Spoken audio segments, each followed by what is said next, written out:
Yeah, yeah. So one other thing, I thought. So we were talking about this yesterday, and the um, the last team to win a national championship, where it was the first national championship in school history, was the 1996 Florida Gators, which is pretty amazing. We're over 25 years since that has happened. So we wanted to look at the best team that has never won a national championship, and we divided into two different time segments. One was this century.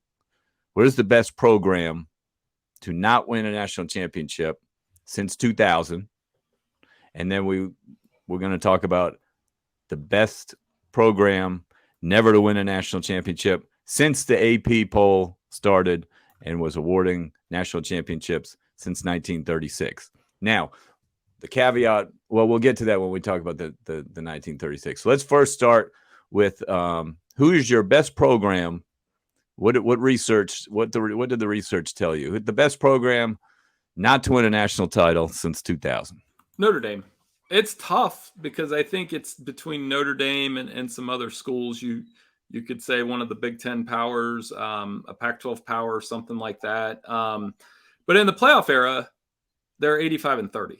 The only schools that have a better record than them in the playoff era part of this century are the five that have made the playoff the most times. The ones that I always joke you can cut and paste into the playoff.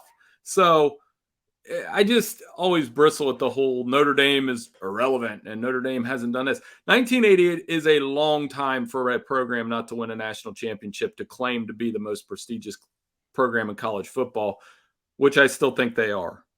I still think, beyond the Rudy mystique, the gold helmets, all that kind of stuff, I think they still move the needle enough because people love to hate watch Notre Dame more than anybody.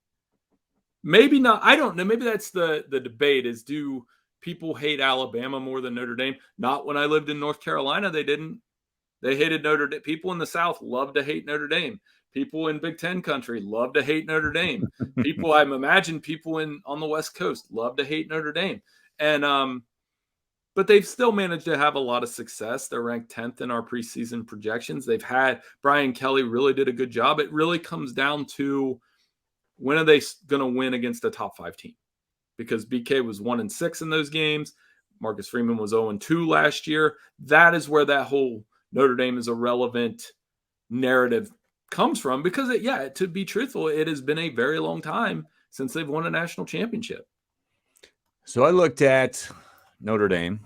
I looked at Michigan, Tennessee, Penn State, Wisconsin, and then I found the team that I think is the best program since 2000 who has not won a national championship. So Notre Dame, they have 5 top 10 finishes since 2000. It's very good. One national title game appearance, did not go well at all. 2 college football playoff appearances, did not go great. So looking at those metrics, Michigan also has 5 top 10 finishes, 2 in the last 2 years, obviously, 2 playoff appearances. Tennessee has not had a great 20 years. They don't stack up. Tennessee actually has 7. I'm sorry, Penn State has 7 top 10 finishes, which is more than Notre Dame has, more than Michigan has. But they have not made the playoff. They have not really played for a national championship. Wisconsin has 4 top 10 finishes, but again, not too close to an actual national title. The team that has 6 top 5 finishes, okay, been knocking on the door far more than any other program, is Oregon. Mm-hmm.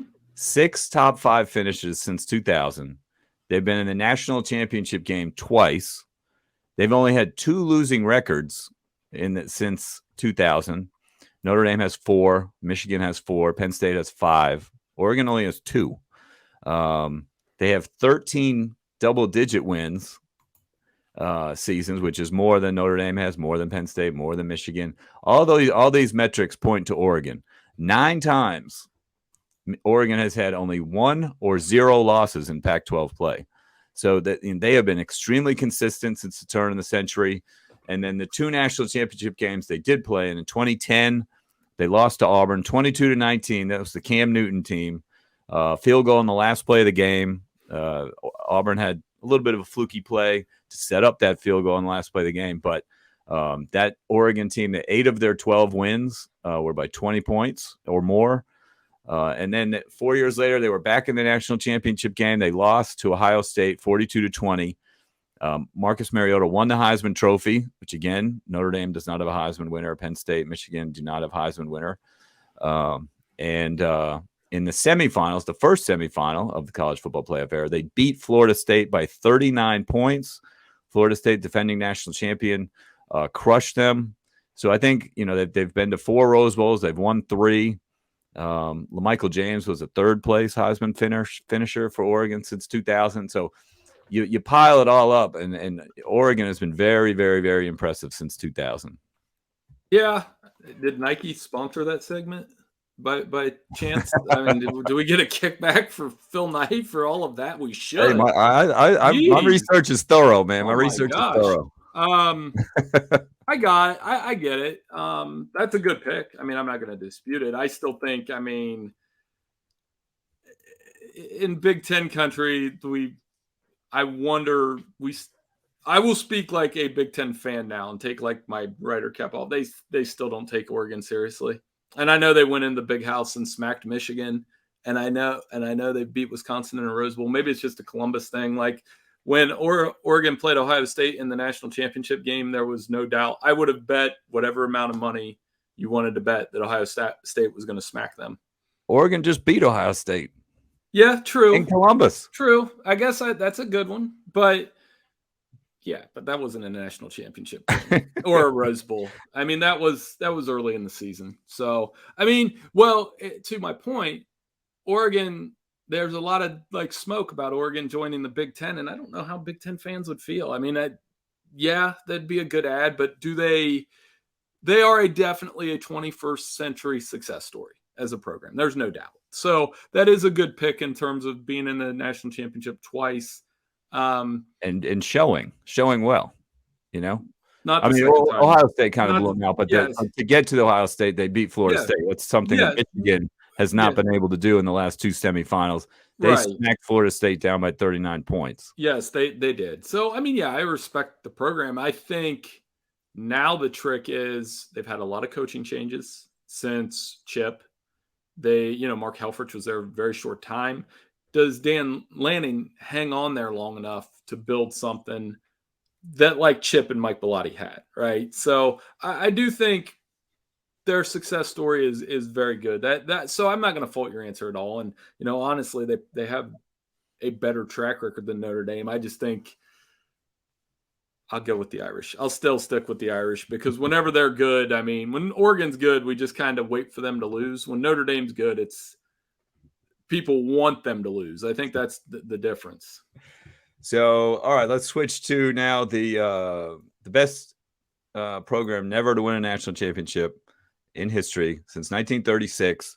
We took out some of those, random like who was it? The Sagarin National Championship, the Bowen National Championship, which I've never heard of.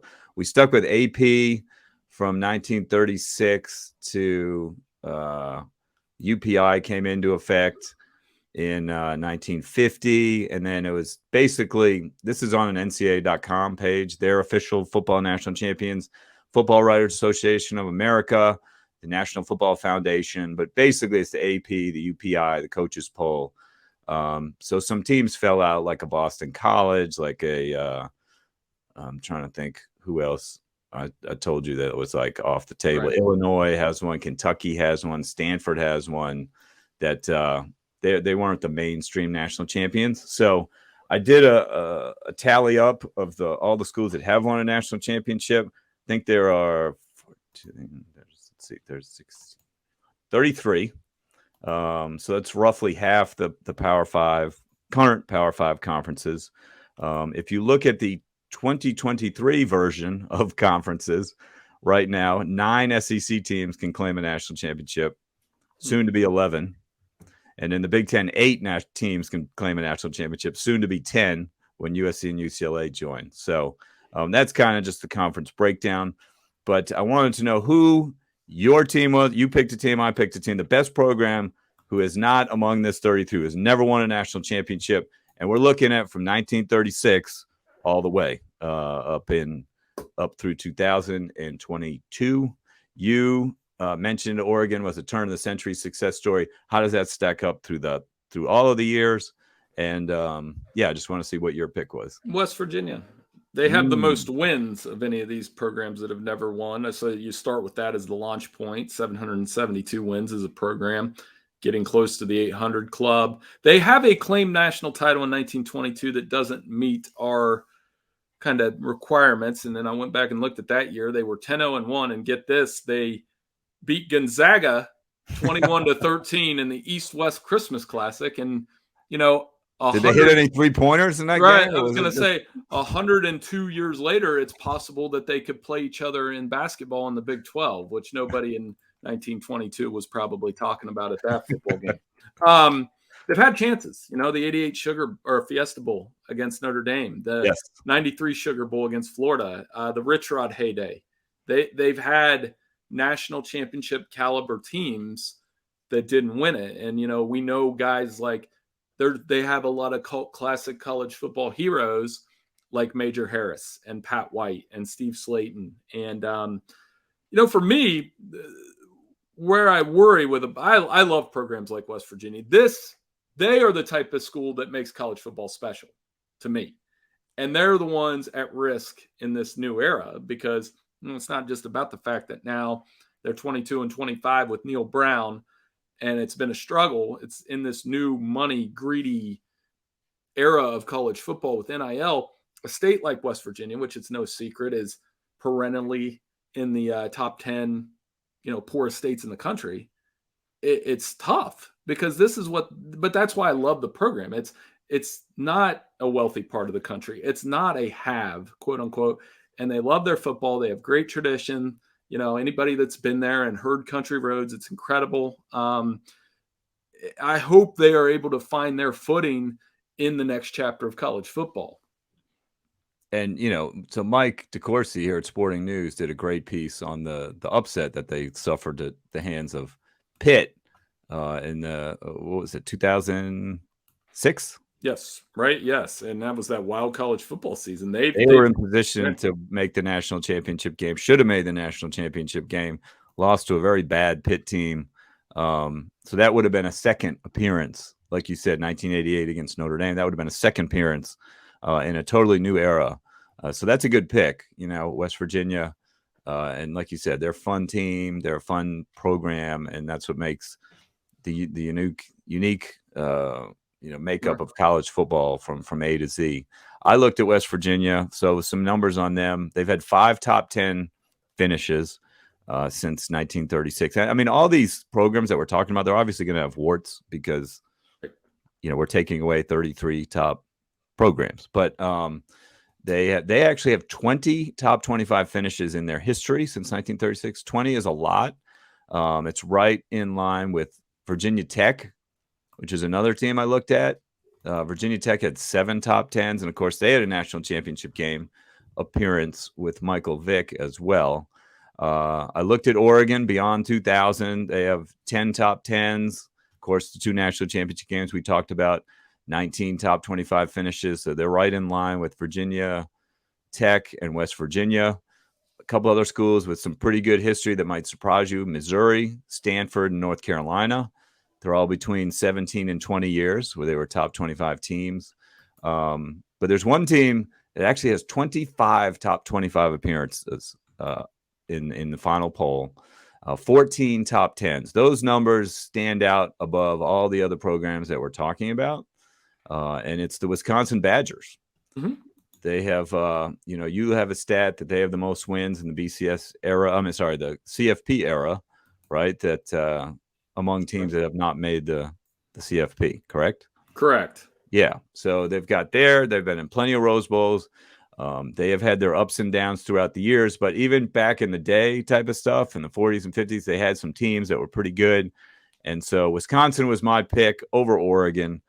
Just numbers wise, they've had more teams, on the fringe knocking at the door, significantly more, not just 1 or 2. I mean, 14 top 10 finishes is pretty good.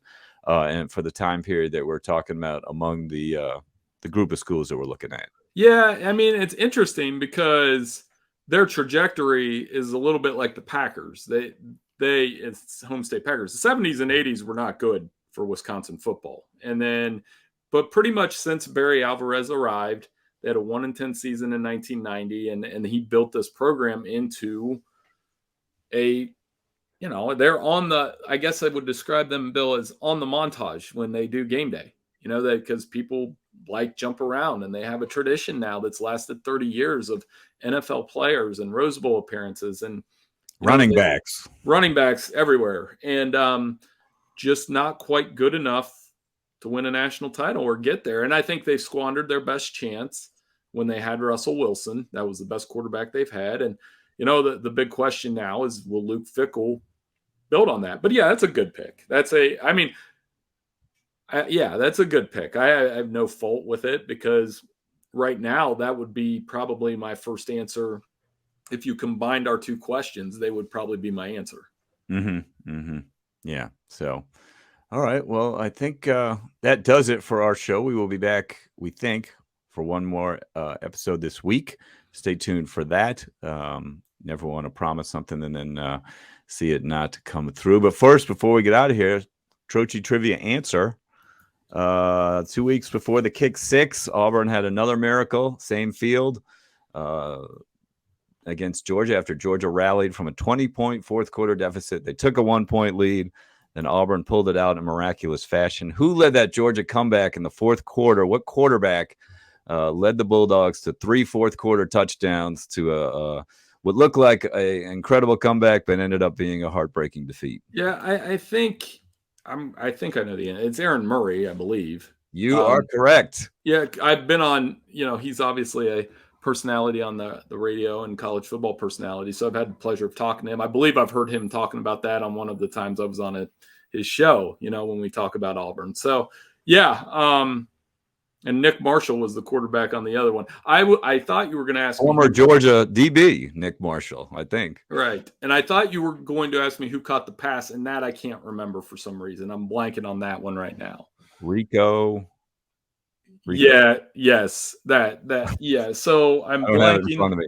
Of course, the receiver never gets the credit. The quarterback always does. But yeah, Aaron Murray was that guy, and Aaron Murray was very close to beating Alabama in an SEC championship game too, like one pass away.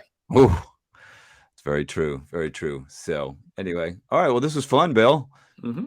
You didn't have to Vince Young me. I think I made it through. We're all good things. And, hopefully we have another one this week. It could be a lot of fun. Very good. All right. Well, thank you everyone once again for listening to the CFB Nation All-America podcast. Enjoy the rest of your day, and we will see you next time.